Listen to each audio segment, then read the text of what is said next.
Hello and great day to each and every one of you. I'm encouraged and excited that you've decided to continue learning to improve your life. My name is Robert Kintai, and I'm cheerfully and enthusiastically your instructor. Today's lesson is about four things.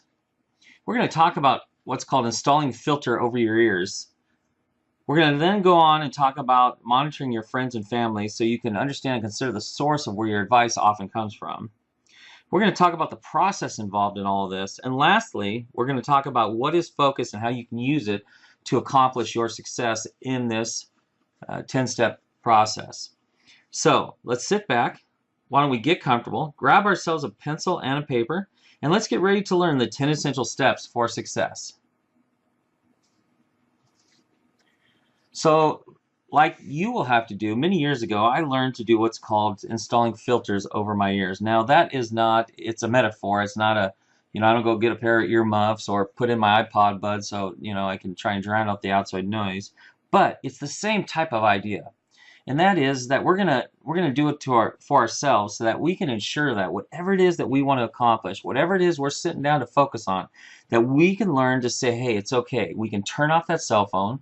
We can tell whoever's outside of our door that, hey, please don't disturb me for the next hour or two. I'm going to be working on something extremely important. And that we're going to learn to focus only in on what we're doing. And folks, that's getting extremely tough in today's world. It's so noisy, right? With social media and smartphones and posts and status updates and YouTube videos and all these things. But I assure you, if you don't learn to install filters over your ears, you're going to struggle. So make sure that when it's time to sit down and do what you have to do, that you take and spend the time to install those filters over your ears. It's extremely important. And lastly, how do you remove distractions? Well, it's easy for me to sit here and tell you that, right? But I'll tell you something. It took me 10 years to write my first book.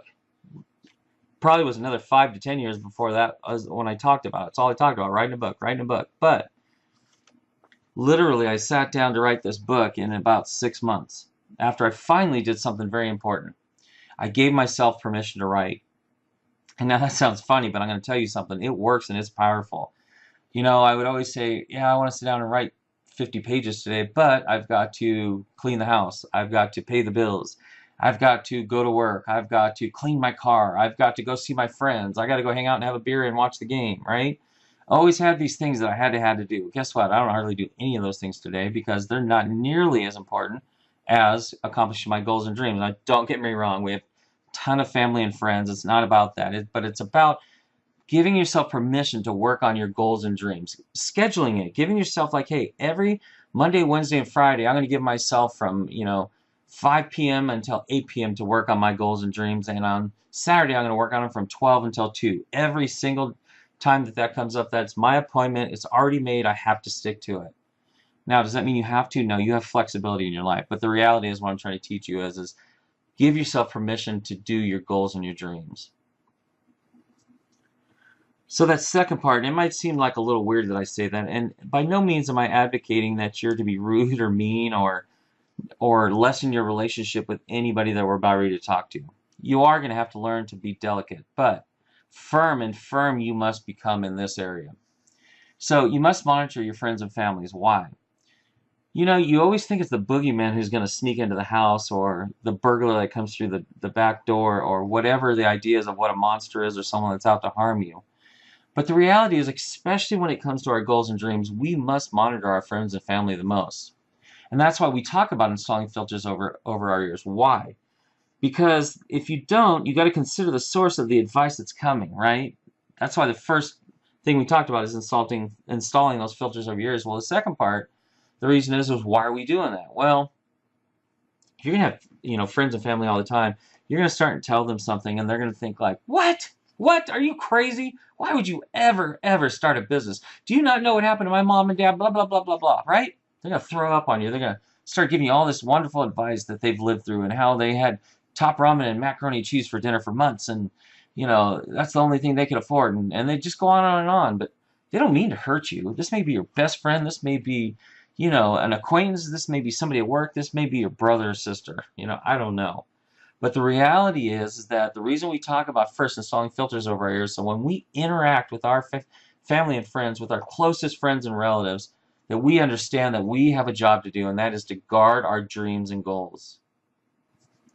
So what's their motives? Why would Uncle Bill set out to say something to you that's going to detract from what you're trying to accomplish, that's going to make you less of a person? Now, Uncle Bill may be just a phenomenal, awesome uncle. I don't know. And he may actually be doing pretty well, okay?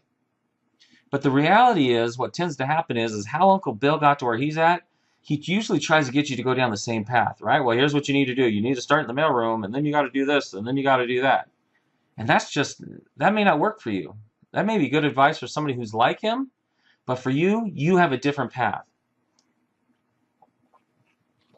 So what you're trying to do is, you're trying to figure out how to skip the mailroom, how to not work 10 years before you become shift supervisor, or you don't work 20 years before you make a profit on a business, right? That's why you're here. That's why you spent money and time. You want to figure those things out. So you've got to watch the advice that these people are giving to you, and it does not matter who they are, mother, daughter, friend, uncle, colleague, whatever. You got to be extremely, extremely careful. Now, here's the only, if or what if to that whole equation. That is, what if Steve, your cousin Steve, what if he has done something and you want to do the same exact thing? You've watched him, you've listened to him, you watch the path he took, and you say, hey, that's for me. I say, go ask Steve, sit down with Steve, pick Steve's brain. Don't act like a know-it-all, act like you know next to nothing. Let Steve tell you what he's done. And then decide, did he do it exactly like you want to do it? And if he does, then follow it. If he hasn't, take the parts that are good for you, and then take the rest that's not and get rid of it. Right? Either way, no matter what you decide, who you're talking to, what's going on, you must watch the advice these givers are giving to you because of their motives. How can innocent words harm you? I know it's hard to believe. You may be some big, tall, strong, muscle-bound guy. You may be this firm, really, motivated, passionate woman. It doesn't matter. The smallest words, I'm telling you, I've seen it work in my own life. I've seen it work in other people's lives. The smallest words can throw your ship off its course. Okay? I don't know how. I don't know why. I know how. The brain just grabs certain things, and a lot of times it matches it to your heart, and then it decides something. So watch the smallest of words, the most innocent of words from people, because they can cause you great, great harm. No, it does not matter if they meant to harm you. Seriously. Meant to or not, you may not want to be friends if they meant to, but when it comes to your goals and dreams, it doesn't matter if they meant to harm you. They will harm you if you're not careful. Keep your goals and dreams close to your chest and your heart until it's time to reveal what you've done or what you're doing. Make sure that you are, deeply footed and concrete in your goals and dreams, your resolve to make sure that these things are not going to harm you down the road. And I'll tell you, the more successful you become at accomplishing things, the easier these steps are going to be for you. Kid you not. It's a weird thing. It's like reading, right? You don't read very often, and all of a sudden you pick up a book. It just seems like it takes you forever to get through a page. But what happens after, reading 5, 10, 15 books, suddenly now you just cruise through these pages. Accomplishing your goals and dreams, becoming successful, very similar. Just suddenly you will start plowing through the steps to get there, and your resolve will be different, and watching who you listen to will become just second nature. I promise you. So what's the process? Let's talk about an example or two. As you go through each one of these lessons, I want you to prepare your environment, right? What you're going to need to do is turn off your phone, tell your mom, your wife, whoever you're living with, that you're not available for the next hour or two, right? And make it clear that you're driven, you're passionate, and that you're working on something, and please don't try to, interrupt me. Please don't try to talk me out of it. Please don't try to find out what I'm doing. I'll tell you in time once I've accomplished it or I'm close to accomplishing it. You set up the fact that you're not going to let people,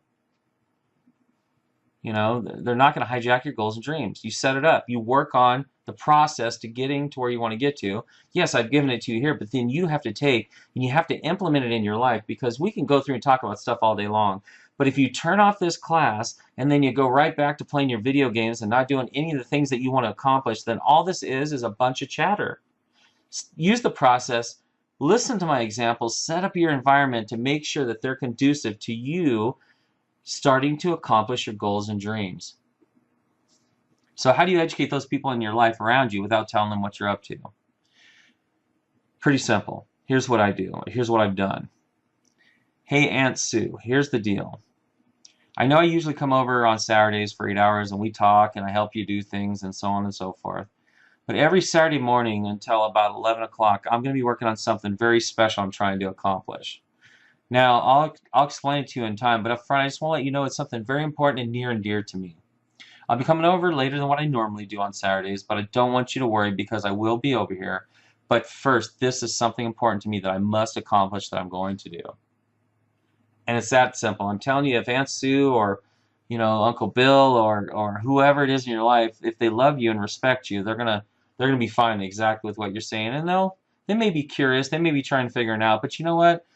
You'll reinforce that constantly every time they try to come at you. Just educate those around you exactly with what you want in life, okay? And that is right now, I need my space. I need to work on this.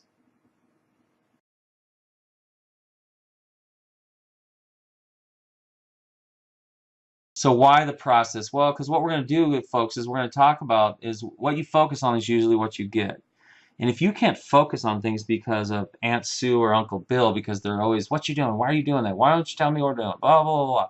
You're never going to be able to have a clear focus on what it is that you really want in life, okay?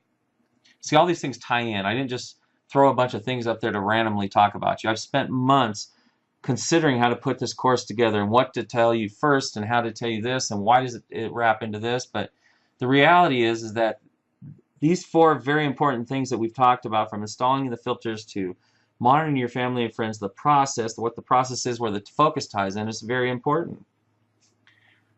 I know something for a fact, right? What you focus on is really what you get. And why is that so hard to believe for you? Let's go back to high school. Freshman year, you went and saw a varsity basketball game, and here's what you said: I want to be on the varsity basketball team. Or even better, my favorite, you saw the varsity wrestlers, and it was a tournament, and oh my God, it was awesome, right? And you said to yourself, I don't know what it's going to take, but I'm going to be a champion varsity wrestler one day. That's what you said. That's what in your mind, and nobody was there to believe you, right? You, quite frankly, might not have believed it yourself. But here's the deal, folks.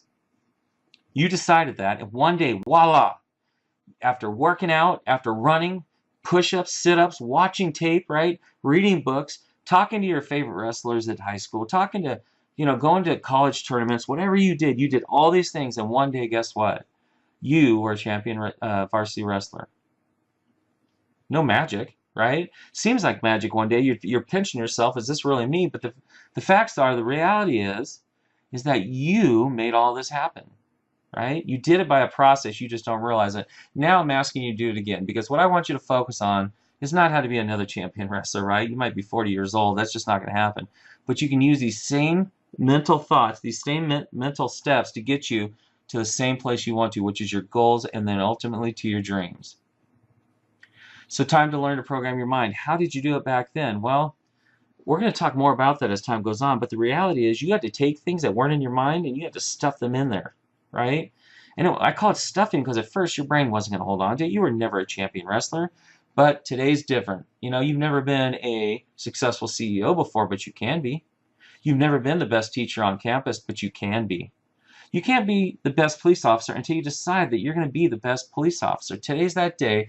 You need to stop, you need to program your brain, and you need to hold on to the fact that you are the most competent lawyer in your firm. Well, folks, that's all I have for you now regarding this lesson. My style is really simple. Repetition is the key, and I often repeat main topic ideas because they're important. Sometimes I'm downright redundant even with what I'm reminding you.